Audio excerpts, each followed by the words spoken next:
Hello दोस्तों, आपका बंधु क्लासेस में स्वागत है। आज हम दोस्तों यूपी ट्रिपल एस सी पेट 2023 के जीएस एंड जीके वाले महत्वपूर्ण सेक्शन से कुछ प्रश्न देखेंगे जो आपके आगामी एग्जाम के लिए काफी महत्वपूर्ण होंगे।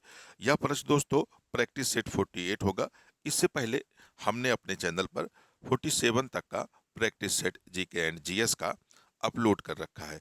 आप चैनल पर जाकर इसको देख सकते हैं। तो चैनल पे आगे बढ़े हम लोग। चैनल पर जो नए जुड़े हो वह चैनल को जरूर सब्सक्राइब कर लेंगे और बेल आइकन का बटन जरूर प्रेस कर देंगे। तो आइए आज के सेशन का पहला प्रश्न देखते हैं। पहला प्रश्न है, भारत सरकार अधिनियम 1919 को किस और नाम से भी जाना जाता है? तो जो 1919 का अधिनियम था, इसे हम लोग किस नाम से जानते हैं? मैनटेक्सू चेम्सफोर्ड रिपोर्ट। तो इसी को हम लोग क्या कहते हैं? Manchester Chelmsford report. जो उस समय मैनटेक्सू थे, ये भारत के सचिव थे, यानी भारत सचिव थे। ये भारत सचिव थे, भारत सचिव थे। और चेम्सफोर्ड जो थे, ये वर्तमान में भारत में क्या थे? वायसराय थे। वायसराय थे। वर्तमान में ये भारत के वायसराय थे। इन्हीं के द्वारा एक रिपोर्ट लाई गई और दोनों के नाम पर इसे क्या कहा गया? मैनटेक्सू चेम्सफोर्ड रिपोर्ट कही गई थी। नेक्स्ट क्वेश्चन देखते हैं। सभा के विचार विमर्श के लिए मार्गदर्शन करने के लिए उद्देश्य संकल्प आंदोलन का आरंभ, यानी उद्देश्य संकल्प आंदोलन का आरंभ द्वारा किया गया था। तो यह उद्देश्य संकल्प को ही हम लोग क्या जानते हैं वर्तमान में? उद्देशिका प्रेमबल, यानी उद्देशिका को ही उद्देश्य प्रस्ताव कहा जाता है। उद्देशिका उद्देशिका को ही हम लोग क्या कहते हैं? उद्देश्य प्रस्ताव कहते हैं। इसी को सर्वप्रथम 13 दिसंबर 13 13 दिसंबर 1946 को 1946 को भारत के प्रथम प्रधानमंत्री पंडित जवाहरलाल नेहरू के द्वारा लाया गया था। यानी पंडित जवाहरलाल नेहरू के द्वारा ही 13 दिसंबर 1946 को उद्देश्य संकल्प के नाम से यह प्रस्ताव लाया गया था, जिसे बाद में हम लोग क्या कहते हैं? उद्देशिका के नाम से जानते हैं। नेक्स्ट क्वेश्चन देखते हैं। भारतीय संविधान का निम्न भागों में से कौन सा भाग इसके संशोधन के लिए प्रक्रियाओं का विवरण देता है? यानी किस भाग में संविधान संशोधन से संबंधित विवरण दिया गया है? तो अगर हम भाग की बात कर रहे हैं तो भाग कौन सा हो जाएगा? 20। यानी हमारा 20वां भाग जो है, जिसे आर्टिकल के माध्यम से अगर हम लोग बात करें, आर्टिकल कौन सा हो जाएगा? 368। 368 के तहत या भाग 20 के तहत ये बात कही गई है कि संसद के द्वारा संविधान के किसी भी अनुच्छेद में क्या कर सकती है? संशोधन कर सकती है। बाद में सर्वोच्च न्यायालय का यह डिसीजन आया कि जो भारतीय संविधान की मूलभूत है, यानी मूलभूत जो बातें हैं, उनमें संसद संशोधन नहीं कर सकती है।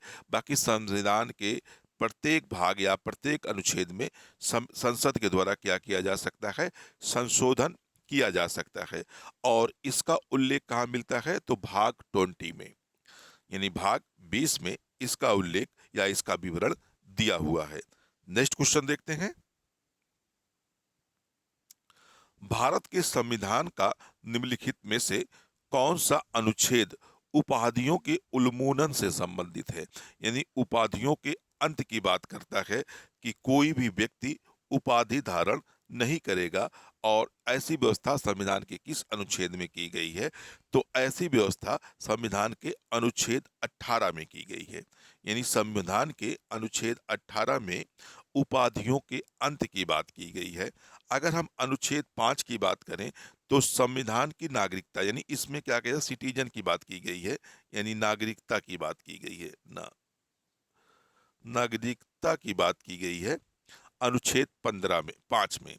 अगर हम अनुच्छेद 26 की बात करें तो धार्मिक कार्यों के प्रबंधन की बात की गई है। इसमें धर्म से संबंधित बात की गई है, यानी धार्मिक कार्यों के प्रबंधन की बात की गई है। और इसी तरह से अनुच्छेद 43 की अगर हम लोग बात करें तो अनुच्छेद 43 जो है या कुटीर उद्योगों के विकास की बात करता है। यानी अनुच्छेद 43 क्या है? कुटीर कुटीर उद्योगों की बात करता है, कुटीर उद्योगों के विकास की बात करता है अनुच्छेद 43। लेकिन उपाधियों के अंत की कौन बात करता है? तो अनुच्छेद 18 में उपाधियों के उन्मूलन या अंत की बात की गई है। नेक्स्ट क्वेश्चन देखते हैं।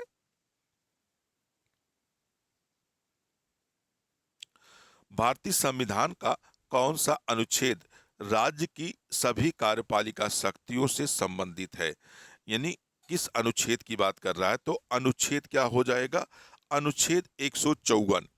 यानी अनुच्छेद 154 में राज्य के सभी कार्य क्या होते हैं? संबंधित होते हैं कार्यपालिका से।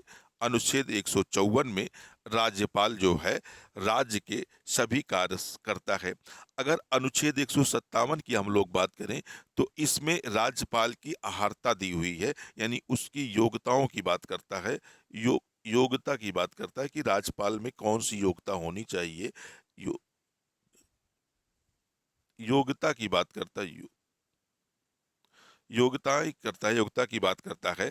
जैसे वह राज्य का नागरिक नहीं होना चाहिए या वह भारत का नागरिक होना चाहिए। तो इस तरह से अनुच्छेद 57 में राज्यपाल की अहर्ता या योग्यता से संबंधित बातें की गई हैं। अगर हम 56 की बात करें तो इसमें कहा गया है राज्यपाल राष्ट्रपति के प्रसाद पर्यंत, यानी इसमें राष्ट्रपति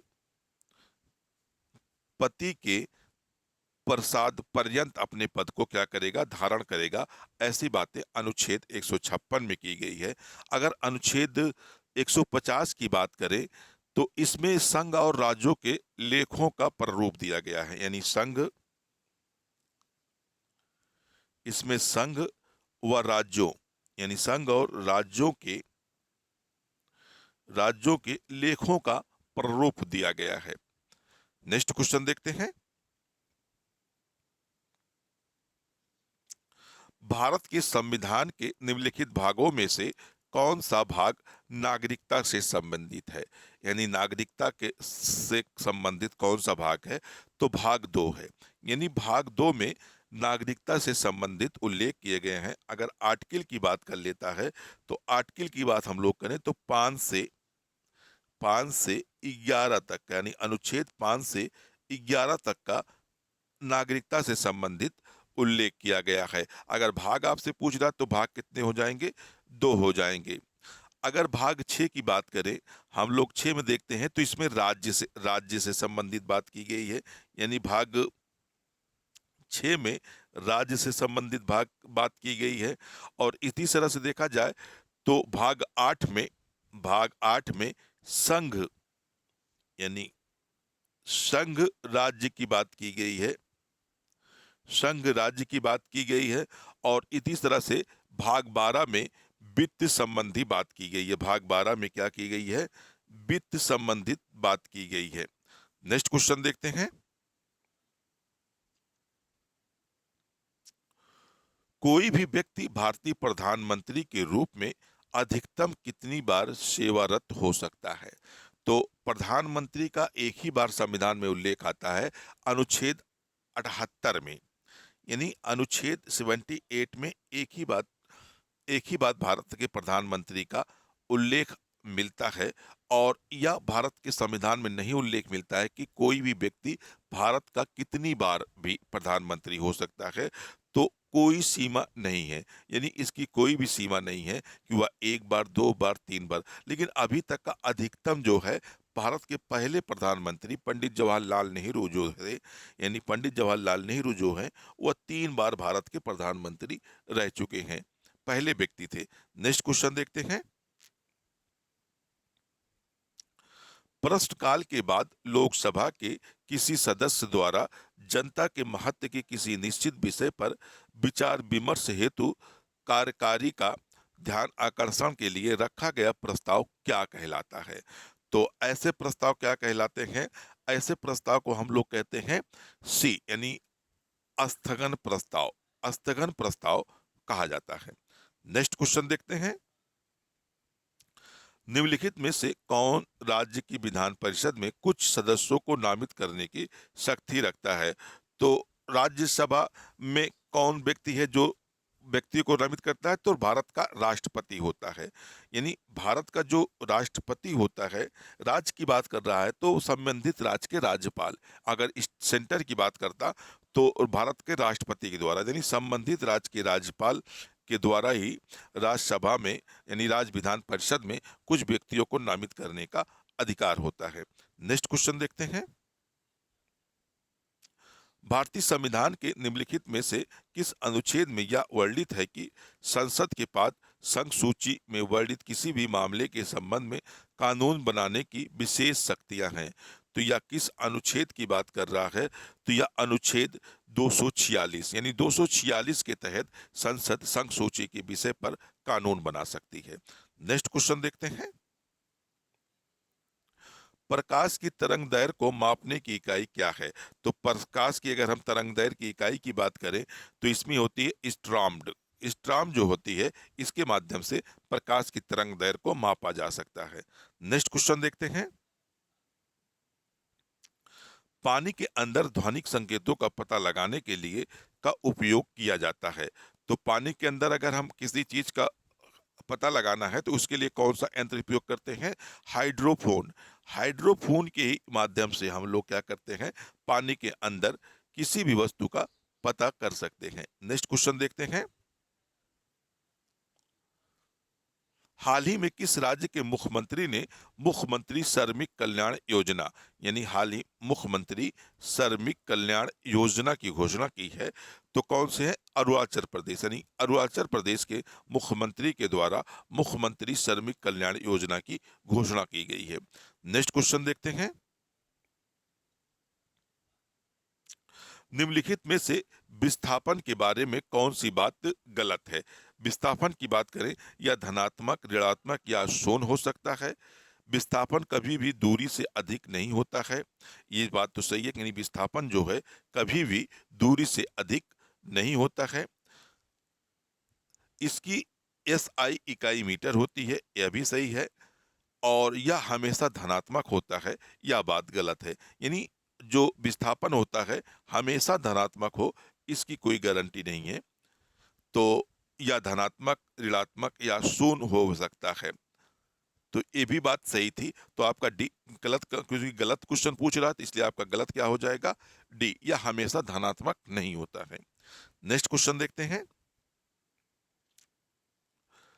फ़ारेनहाइट स्केल पर भाषांक यानी स्टीम पॉइंट क्या होता है? तो फ़ारेनहाइट का जो पैमाना होता है वह 32